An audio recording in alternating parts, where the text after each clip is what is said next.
recapping a wild offseason for the Tampa Bay Buccaneers with senior writer and editor of Buccaneers.com, Scott Smith. And we're also looking forward to the 2022 NFL Draft on our final mock draft Monday of the season right now on the Locked On Bucs podcast. Let's go. You are Locked On Buccaneers, your daily Tampa Bay Buccaneers podcast, part of the Locked On Podcast Network, your team every day.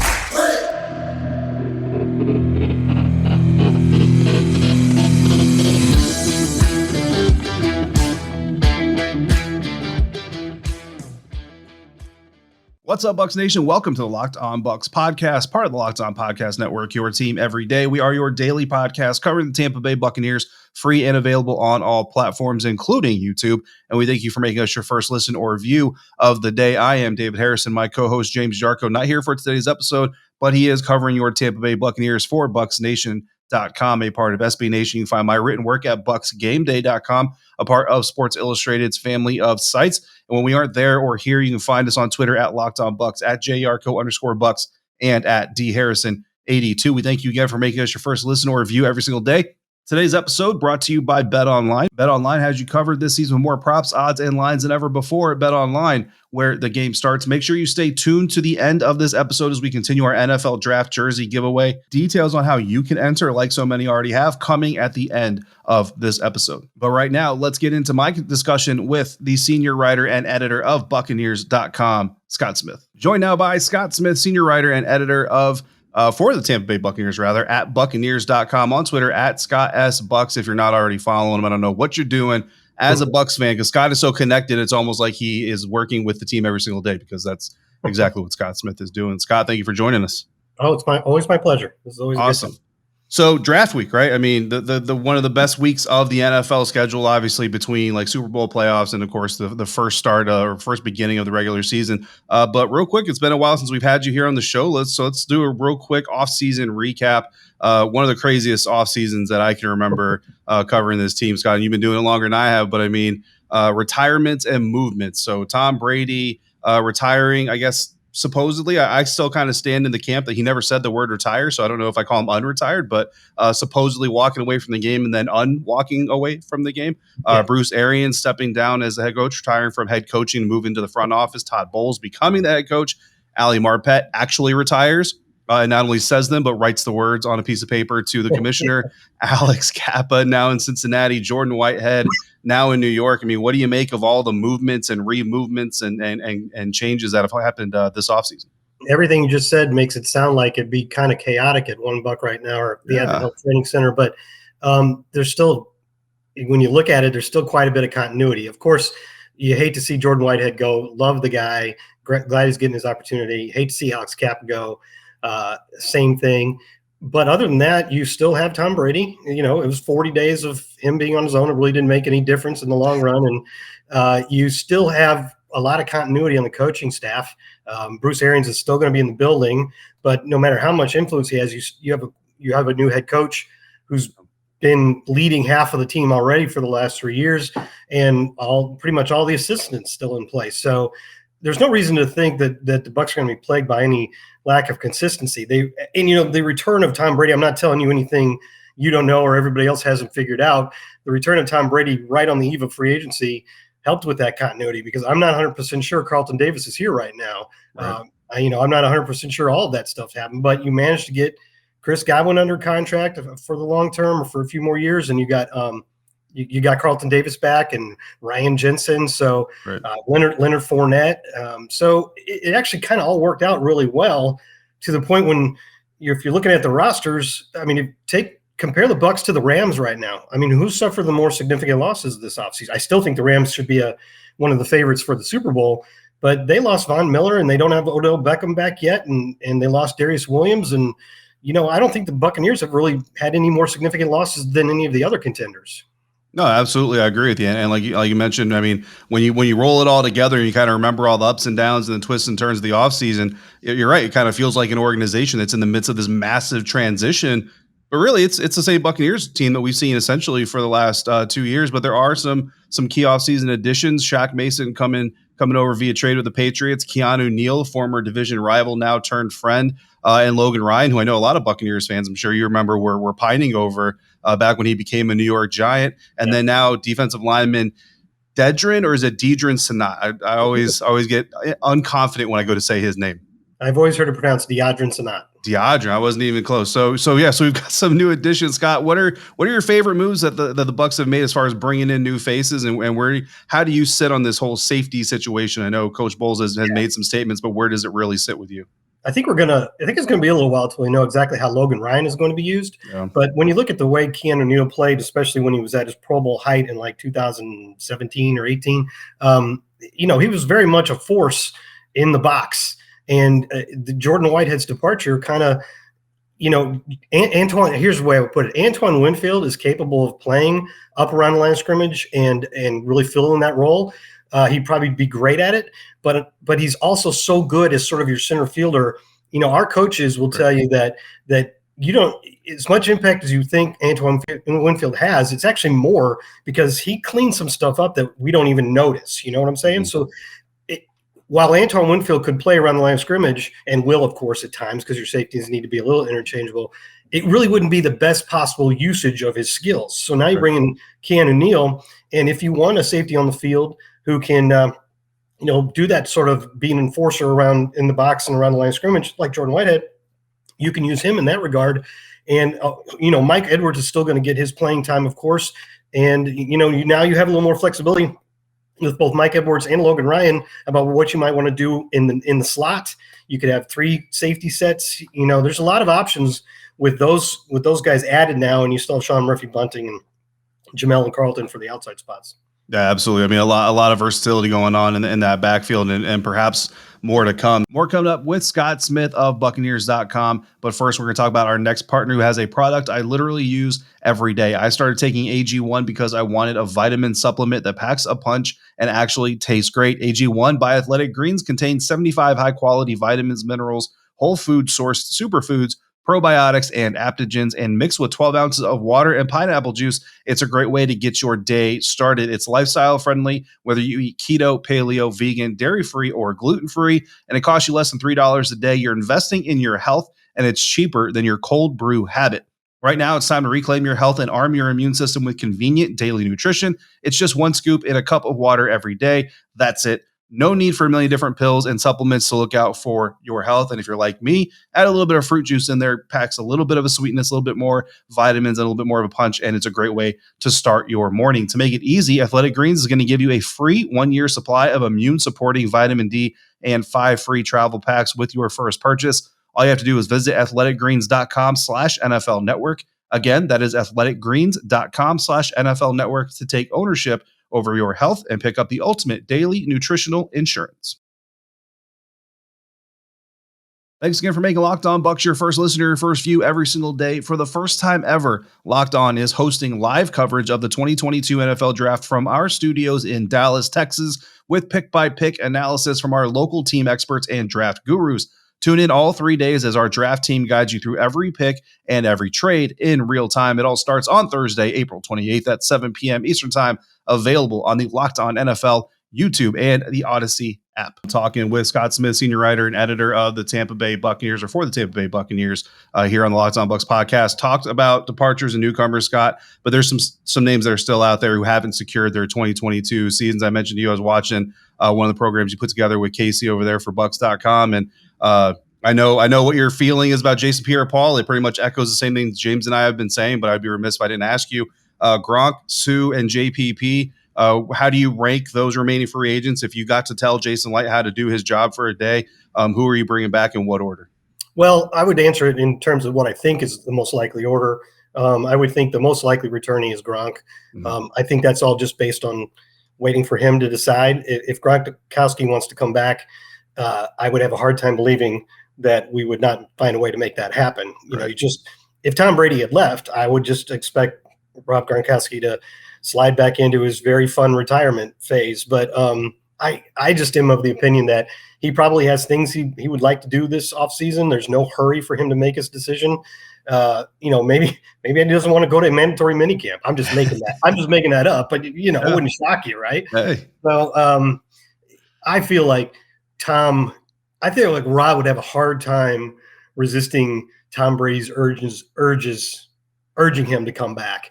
Right. As for the other two, with Ndamukong Suh, who's been playing on all these one-year contracts, it certainly gives you the idea that he is deciding each offseason whether or not he wants to continue. And he's another guy with lots of off-the-field interests and things that he's into. I don't think he'd have any problem whatsoever walking away from the game. So I think, again, you're waiting to see, does he want to play another season, and does he want to play another season for the amount of money that the Buccaneers probably would have available? Right. It may not be as the same number. I'm speaking my own opinion. I'm not saying what Jason Light or Mike Greenberg or anybody would say, but it may not be the same number as the year before. And maybe at some point it's a balancing thing for Ndamukong Suh. Is like, well, I might want to play again, but I'm not sure I want to play for that. You know what I'm saying? Right. No, absolutely. And just Jason, I would put JPP third. Be remiss if I didn't say, really, that trade worked out so well, and he's had a great impact for the Buccaneers. He's shown his determination and will by playing through multiple difficult injuries, and still trying to be productive. Last year the shoulder thing was so bad, and he had a hand thing for a good portion of the year as well. And he still went out there and tried to play as much as he could, and they shut him down a little bit at the end of the season, hoping to get some JPP impact in the playoffs. I just wonder, with all the injuries, is there some point where you're grateful for the years that you've gotten out of him? But I would put him third probably on that list of likely returns. Yeah, absolutely. And Bucs fans would probably love to see all three of those guys back. So we'll have to see what can be done and how it can and go. And look, talking about Gronk, there's a saying in the military, it says, "Do what your rank can handle." And I mean, for Rob Gronkowski, if you want to try to make it he's a Hall of Fame tight end, so that's his rank, is Hall of Fame tight end. Those guys get away with a little bit. Like Cody McElroy probably couldn't do what Gronk is doing and get away with it. Of course, Scott, it's our final mock draft Monday. I kind of already mentioned Bucs Insider Live that you do there with Casey Phillips, a great show, having on Buccaneers.com. Recently, you guys dropped your final draft predictions and roster needs episode, which I'm going to drop a link to that episode in the description, so any Bucs fans who haven't seen it can go ahead and check that out. And you specifically talked about Jason Light's successes, specifically around 2, 3, and 4, and also the fact that there's not really a thick head of blue chip talent in this year's class. Jason mentioned that as well recently. So with all that in mind, do you feel like maybe there's a higher chance than usual this year that the Buccaneers trade down, currently at 27, maybe trade down because of that fact? Or how much is a lack of top talent actually even going to impact maybe not even getting the offers from other teams that would compel Jason Light to make a deal? Yeah, I think you're exactly right there. Jason said, and I think this is what you're referring to, that there weren't necessarily 30 players that his team would have a first round grade on. And I've actually seen that being said by other general managers around the league. I think Kansas City's general manager just said that yesterday or the day before. I think that's the consensus, basically, that this is not a top heavy draft. Most teams are not going to look at the guys there and say, yeah, we've got enough guys with first round grades that we're sure we're going to get one. So obviously, to me, that makes a trade up or down something you would consider more strongly, because let's pick a number and say the Bucs have 25 guys they like with first round grades, and they don't think any of them are getting to them, but somebody slips. Maybe the Bucs love Jermaine Johnson out of Florida State, who I've seen in mock drafts everywhere from 11 to the mid 20s. Yep. Seems to have risen. So maybe you go into that thinking that guy's probably going to be gone in the top 15, and then all of a sudden he's still available at like 17, 18. Then considering the fact that the Buccaneers roster and depth chart is pretty loaded, there's not a lot of opportunities for a rookie to come in right now and grab a major role. Would it be worth it? Because it's probably going to cost you a third round pick to move from somewhere like 27 to 20. Would it be worth it to pay both a first and a third to get this guy that's one of the few first round graded guys that you think you can get at a position that would help you? So that's why I think it makes a first round trade up more likely. But I would have to agree with you that a trade down even more likely. The problem is, can you find a team that's motivated enough to do that? And I think the way that is most likely to happen is if a team like, you look at Seattle, Atlanta, and Indy, all grouped there between picks 40 and 43. Mm-hmm. All those teams, if they don't take a quarterback in the first round, you could conceivably see them saying, let's trade up into the bottom of the first round to get the quarterback, and then we get that fifth-year control, a team option, in his contract. That's pretty valuable if that quarterback hits. That's an incredible thing to have, a value, an asset, that fifth-year team option if your quarterback hits. So, I could see it happening for sure, and it makes a lot of sense. If they move back to there, they'd probably gain a third-round pick, the Bucs. Right. And if you got 2 third-round picks in a draft where you think you can find quality players in the second, third, and fourth round, all you're doing is you're increasing your odds of hitting on one of those guys. So, to me, if I were sitting in Jason's seat, I would want to try to move back. I would hope somebody's calling, but I do understand it's not necessarily, it takes 2 to tango. So it might, even if you want to, it might not happen. Yeah, I think the scenario you just painted right there about a quarterback, I think that's really where it's going to boil down to, is if a guy like Matt Corral or Kenny Pickett slips far enough in one of those teams, like you mentioned, in the late 30s, early 40s, decides they want that fifth-year option to give them a little bit of red shirt availability, so to speak. And then, Bucs fans probably wouldn't be too happy to wait up to like 11:30 at night on Thursday night to see a trade. But you know what? It would make day 2 and day 3 much more entertaining. And if those players become contributors to some wins in 2022, it'll all be worth it. Of course, we're all trying to figure out what the NFL is going to do, what these GMs are going to do, and this year is probably harder than most. But you've done your own mock drafts, and I think you've done a good job of keeping the flavors fresh, because having done plenty of mock drafts myself, it's kind of hard to do sometimes, right, with ideas and scenarios. But your last, I call it traditional mock draft, or I think that's how you labeled it as well, where you didn't have any like alternate dimension type boundaries in place. You have the Bucs taking Devonte Wyatt, who has obviously been a very popular name. What is it that you like about Devonte Wyatt? How do you think he fits in this Buccaneers scheme in 2022?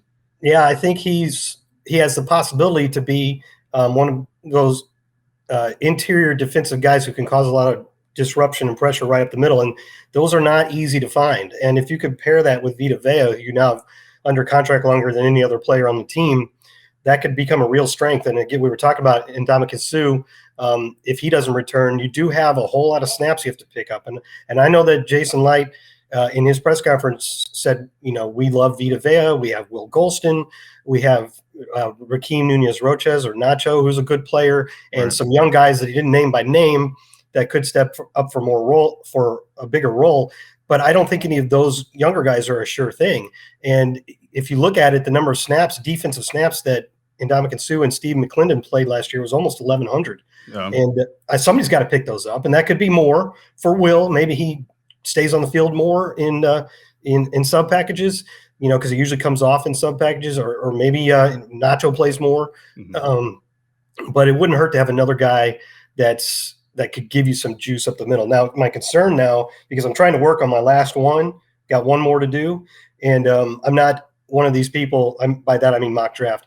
I'm not one of these people that's going to do 10 mock drafts and then, they draft a guy that I predicted back in February, and I'm going to come out, crowing about it. Look, I got it right. The one to me, though, whatever your last one is the one you should be judged on. There you go. And mock drafts are ridiculously hard, especially for somebody who doesn't crunch film for 100 of hours.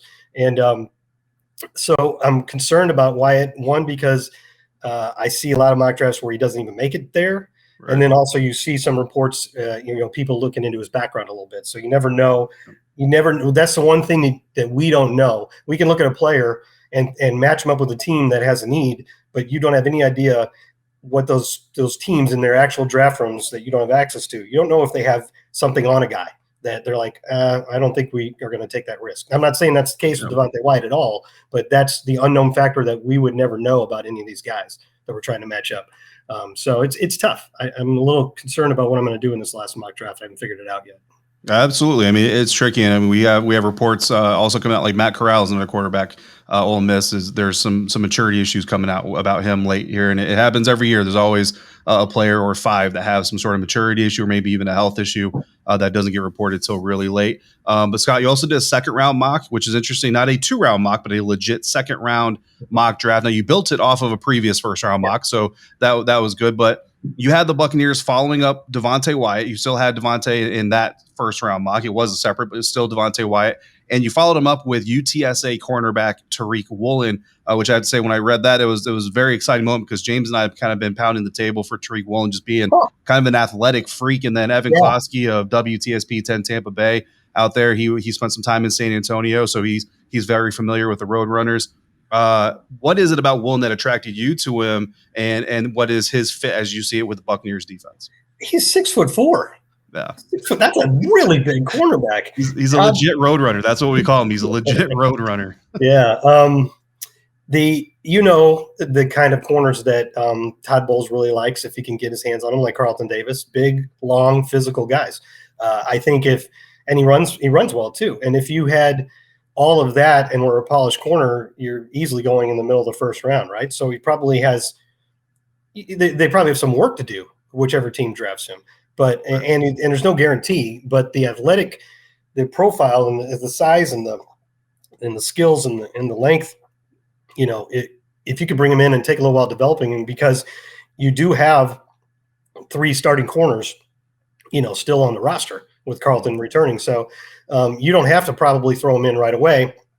Although, as we saw last year, and as I constantly pound the table for, you can never have enough cornerback depth. And if let's say you bring in a rookie and he ends up being the 4th guy on your depth chart, he's going to play at some point, Right. Hopefully you have a little time to develop him, but at least you can turn to him and not have to sign somebody off the street, which the Buccaneers had to do multiple times last year. And more power to guys like D. Delaney, who got the job done when we needed them to, but you'd like to have another really talented guy sitting there to fill in when one of those other guys is unavailable. Absolutely. Have you tried Built Puffs? Because if you haven't, you're missing out on one of the best Built Bar products out there on the market. Puffs are your first ever protein-infused marshmallow. They're fluffy, they're marshmallowy, they're not just a protein bar, they're a treat, and they're covered in 100% chocolate with some incredible flavors like yummy cinnamony churro, coconut marshmallow, banana cream pie, all of them so good, low calorie, high protein. Replace your candy bar with them. They're better, as a typical candy bar can be anywhere from 200 to 300 calories. Right now, Mint Puffs are back at Built.com for a limited time.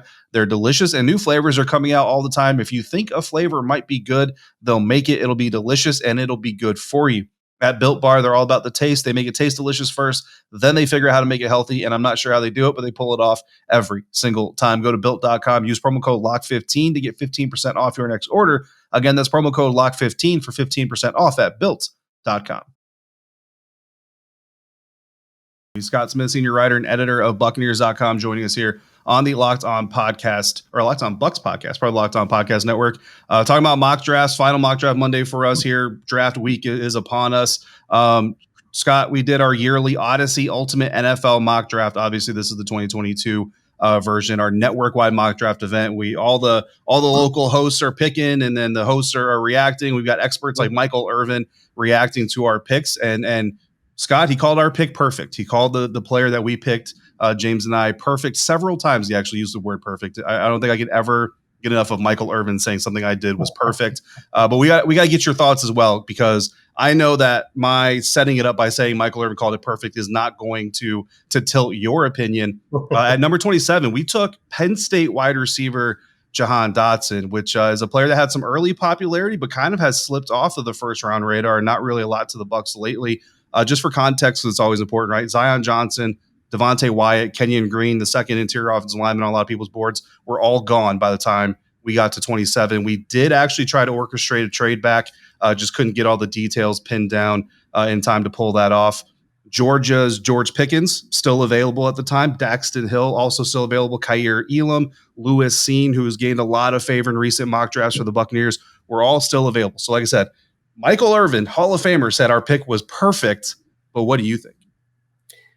I'm wondering, how much playing time do you think Jahan Dotson would get as a rookie? That's really the big question that James and I talked about is the timeline for Chris Godwin and how quickly he's going to be able to return, and the value of Jahan Dotson playing at least a little bit maybe accelerated while Chris continues to get up to speed if he's not maybe 100% ready at the beginning of the year. And then once Godwin does come back full strength, then you have a guy with more experience who can then play the slot or outside as well, pairing him with a guy like Russell Gage and the other wide receiver talent that they have on the field as well.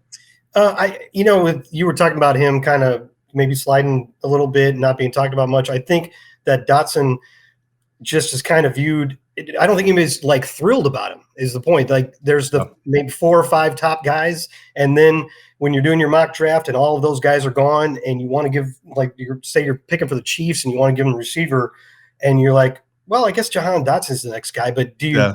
There's just the name doesn't seem to elicit a lot of thrills the same way a guy like Jameson Williams or even Treylon Burks. Thinking about what that person could become, like Treylon Burks, you can really kind of extrapolate and get excited about the type of player they could become. And then And then you go, yeah, or we could take Jahan Dotson or George Pickens or Christian Watson or somebody like that. So that's probably why, we're not really talking about him much, but certainly think that's good value there. I assume those other 5 receivers are already off the board at that point. Yeah, the other wide receivers were gone as well. And I'll tell you, Scott, I mean, honestly, I think with Jahan Dotson, I mean, I was excited to see him at the Senior Bowl. He ends up not going, not attending the Senior Bowl festivities. And I think he ran slower than a lot of people expected him to in testing. I think if he tests better, maybe some of that hype continues. Lewis Cine, not quite as popular at the time that we made this pick, but it came down for us between Jahan Dotson and Kaiir Elam. So, I mean, if you were to be in the war room with us in that discussion, would you have tilted us towards Elam, or do you think you still would have gone Dotson the way that we went? I would have gone Elam. Yeah. But again, I constantly, I probably say it too often, but you just can't get enough cornerback depth. And if you're picking late in the first round, and there's a decent amount of cornerback depth, I don't care any year you pick a cornerback, I'm going to be happy about it. I have no problem with it whatsoever. I'm going to be honest with you, Scott. I think a little bit towards the end there, James, there was a little bit of buyer's remorse. Now, I will also say this. We also did try to orchestrate a trade back into the back end of the first round, just kind of getting fun with it.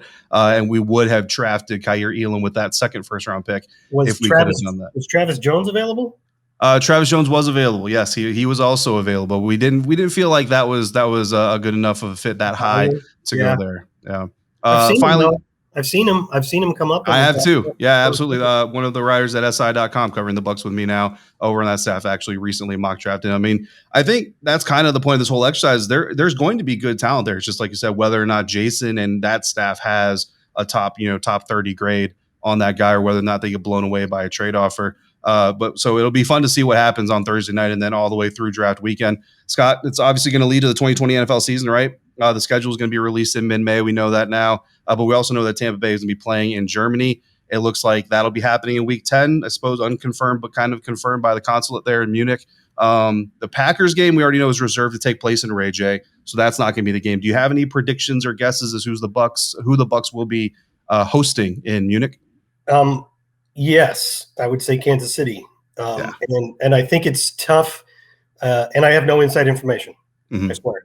I know it's tough to take that game and Patrick Mahomes versus Tom Brady and take it away. Yeah. But when you look at the fact that there's 4 teams that got the international home marketing areas for Germany, Bucks, Panthers, Patriots, I think, who are not playing, and the Chiefs.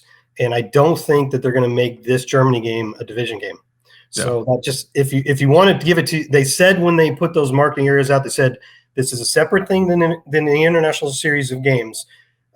They're not the same thing. They don't guarantee anything, but they would make their best effort to allow teams to play in their IHMAs if they can. Now, right now, it really is only Mexico City and London and now Munich, but hopefully maybe somewhere down the road it'll be Australia and so on. So, it's too easy not to make that. It just fits too well. Both those teams trying to cultivate that market for 5 years, I think you get, and it's an incredible matchup for an audience that really probably deserves it, because Germany's pretty high on the NFL, and I think the NFL really wants to establish more of a foothold there, and it's just too good. I'm not sure that the Bucs would love that, because you hate losing that draw at home, right? You hate it, but it's hard to look at the NFL, look at that and think that they wouldn't put those two together. But we'll see. We're supposed to find out on the 4th. Actually, they're gonna announce that on the 4th. So that'll come out earlier before the full schedule comes. I didn't know that. So that's good information to have. And yeah, I mean, I agree with you guys. I think first game in Germany, first regular season game in Germany, you know what I mean? Do it big and bring all the stars out and really kind of show Germany that you're really committed to building that partnership with them. And I don't know how many Americans have seen an American football game in Germany. I have. And I will tell you that Germans turn up. Like even the team they're cheering for could be losing, and they're still pretty excited when that. I'm really excited about it. I'm really looking forward to that trip. It's gonna be absolutely. Great. And I mean, look, I told James already, like Brady, Mahomes, I haven't gotten to see that in person or cover that in person yet. So if it takes me buying a ticket to Germany on my own, I might just have to make that happen. So we'll see. I'll see you there. We'll grab I hope so. Absolutely. We'll grab some bratwurst and maybe some fest beers if there's time. Yeah. Scott Smith, senior writer and editor for the Tampa Bay Buccaneers, Buccaneers.com, on Twitter at Scott S. Bucks. You've been great to us. Happy to call you a friend. Hope you're doing well. Hope the family's doing well, and looking forward to talking to you soon after the NFL draft. Awesome. Thanks, man. Appreciate it. Thanks again for making the Locked On Bucs podcast your first listen or your first view of the day. Now make your second listen the Locked On NFL Draft podcast, where Ryan Tracy and former NFL cornerback Eric Crocker bring the NFL draft to life every day with insight and analysis on college football prospects and NFL front offices, free and available wherever you get podcasts. We will be back, James and I, tomorrow for a brand new episode. Our NFL draft jersey giveaway is still going to happen. We're still collecting names and nominations. If you have a guess of who the Buccaneers are going to pick at number 27 in the first round, or just in the first round in general, or if you think you know they're trading back and will draft and you know who they're going to draft on day 2, we have one of those submissions as well. Whoever you think the Buccaneers are taking with their first pick of the 2022 NFL draft, send that to us either in email, voicemail, or DM us at Locked On Bucs on Twitter, and you will be entered to win. If you get the pick right, you'll be entered with all the other people who got it right, and one of you will win a jersey for the Buccaneers' first pick in the 2022 NFL draft. You can submit those again to Locked On Bucs on Twitter or lockedonbucspodcast@gmail.com, or call in with your answer or an idea for the show or a conversation piece at 813-444-5841. For James Yarcho, I'm David Harris. Until we speak again, make sure you're checking out everything we're writing over at bucksgameday.com and bucksnation.com. And find us on Twitter at dharrison82, at jarco_bucks, and at Locked On Bucs. If you're out and about, please be safe, be kind to one another, wash your hands, fire those cannons, and thank you for joining us right here at Locked On Bucs.